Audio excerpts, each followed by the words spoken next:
অভ্যাসটা করব সেটা হচ্ছে আমাদের মানে পেটের জন্য উপকারী। পেটে যাদের মেদ ভুঁড়ি আছে, ভারী পেট আছে এবং এবং তার সাথে ওয়েট লসও হবে, এই ব্যায়ামটা আমরা আজকে অভ্যাস করব। এবার আমরা শুরু করব। প্রথমে আমরা এক পা করে তুলব। প্রথমে আমরা এক পা তুলব, এভাবে আমরা 10 বার এর চেয়ে বেশি অভ্যাস করব। এক পা করে তুলব, এখানে আমরা কম দেখাবো, কিন্তু আমাদের বাড়িতে রেগুলার এই অভ্যাসটা করতে হবে। এবার আমরা দুটো পা একসাথে করব। দুটো পা একসাথে তুলব, না পা টান টান থাকবে, সোজা থাকবে পা, তুলব না, তুলব না, তুলব না।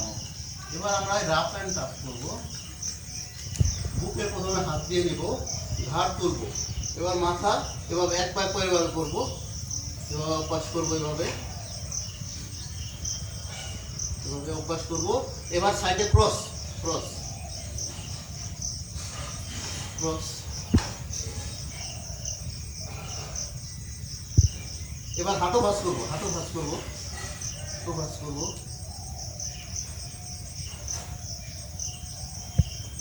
এবার আমরা ধরবো, কিছুক্ষণ ধরে থাকবো, বিশ্রাম।